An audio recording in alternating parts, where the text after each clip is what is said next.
Hi everyone. सो आज हम बात करने वाले हैं टीसीएस एनक्यूटी की एक इस चीज के बारे में जिसके बारे में किसी को भी ये चीज एक्सपेक्टेड नहीं थी और जो कि काफी ज्यादा गलत हुआ है, वो मैं आपको बताता हूँ।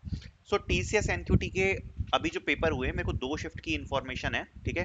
26 अप्रैल को जो टीसीएस एनक्यूटी के पेपर हुए हैं, 2 शिफ्ट के बारे में अभी तक मुझे पता है, उनके बारे में यहाँ पर आपसे बात करना चाहता हूँ। सो देखो, दोनों ही शिफ्ट में जो एक बहुत बड़ी गड़बड़ देखने को मिली है, वो देखने को मिली है कोडिंग क्वेश्चंस में। अब जिन बच्चों को ये दिक्कत आई है, ठीक है, या फिर जो अभी पेपर देने जा रहे हैं, उनको ये बात मैं पहले से ही क्लैरिफाई करना चाहता हूँ, क्योंकि ये एक बहुत ही ज्यादा इंपॉर्टेंट चीज है।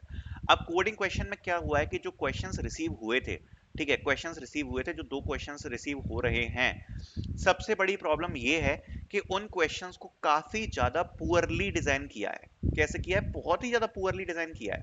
तो उससे दिक्कत क्या आ रही है कि काफी बच्चों को उस क्वेश्चन को पता है कि सॉल्व कैसे करना है, लेकिन उसको वो सॉल्व नहीं कर पा रहे हैं। क्यों नहीं कर पा रहे हैं, उसका मैं रीजन बताता हूँ। अब मान लो कि कोई क्वेश्चन आया हुआ है, जैसे कि कल भी मैंने दोनों क्वेश्चन सॉल्व कराए जो कि टीसीएस एनक्यूटी में आया। अब जैसे जो 1,1,m,n, ये वाला जो क्वेश्चन आया था कि मैट्रिक्स में यहां से यहां तक पहुंचना है, ठीक है, ये क्वेश्चन का अगर आप देखोगे तो इनपुट वगैरह क्लियर थे। जो दूसरा क्वेश्चन था, जो आपका टारगेट सम एरे वाला क्वेश्चन था, ठीक है। अब और जो सेकंड शिफ्ट में क्वेश्चन आया, जो इंटरेस्ट वाला क्वेश्चन आया, ठीक है, और एक क्वेश्चन और आया था क्यूब्स वाला, है ना। अगर आप देखोगे तो काफी सारे क्वेश्चंस में इनपुट जो था वो डिफाइन नहीं था कि इनपुट लेना ही कैसे है, ठीक है। अब ज्यादातर बच्चों को यही नहीं पता कि जो टेस्ट केस हिडन है, ठीक है, अब जो टेस्ट केस हिडन है उसमें जिस हिसाब से भी साइज आएगा, वो तो उसमें पास ही नहीं था। मेरी बात समझ रहे हो आप? तो अब उसमें एरे लेना है, अगर आप जावा में हो, या फिर एरे लिस्ट लेना है क्योंकि एरे लिस्ट डायनेमिक होता है, ठीक है। अगर आप सी प्लस प्लस में हो तो एरे लेना है या वेक्टर लेना है। तो यहां पर चीजें कंफ्यूजन में जा रही थी। दूसरी बात, इनपुट एरे जो भी आ रहा है वो फिक्स्ड साइज का आ रहा है, डायनेमिक साइज का आ रहा है, इसमें भी कोई क्लैरिटी नहीं थी। इनपुट इनपुट का जो फॉर्मेट है वो प्रॉपरली गिवन ही नहीं था क्वेश्चंस में। मतलब जितना मुझे फीडबैक मिला है, इनपुट फॉर्मेट क्लियर नहीं था। काफी सारे बच्चों को प्रॉब्लम आई। एक जो क्वेश्चन आया था स्ट्रक्चर वाला, उसमें वो 3 ऐसे कंपोनेंट्स दिए थे, उन 3 कंपोनेंट्स में नीचे फिर कैलकुलेट करके बताना था कि टोटल सेल्स कितनी हुई। ये सेकंड शिफ्ट का क्वेश्चन था कि टोटल सेल्स कितनी हुई, ये वाला एक क्वेश्चन रिसीव हुआ था। अब इस क्वेश्चन में क्या हुआ कि जो स्ट्रक्चर आएगा वो किस फॉर्मेट में आएगा, वो ही क्वेश्चन में नहीं बताया गया था, ठीक है।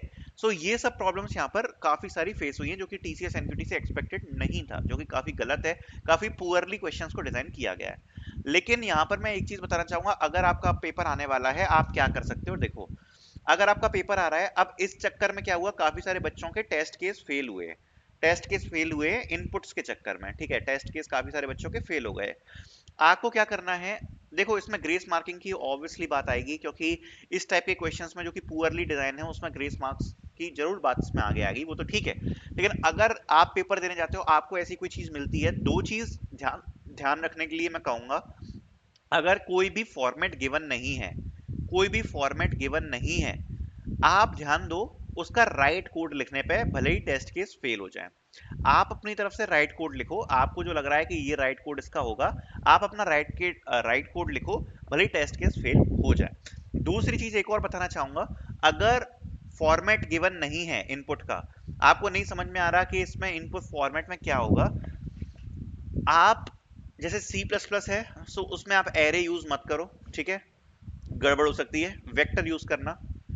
जावा में भी एरे यूज मत करो, एरे लिस्ट यूज करना, ठीक है, क्वेश्चन में।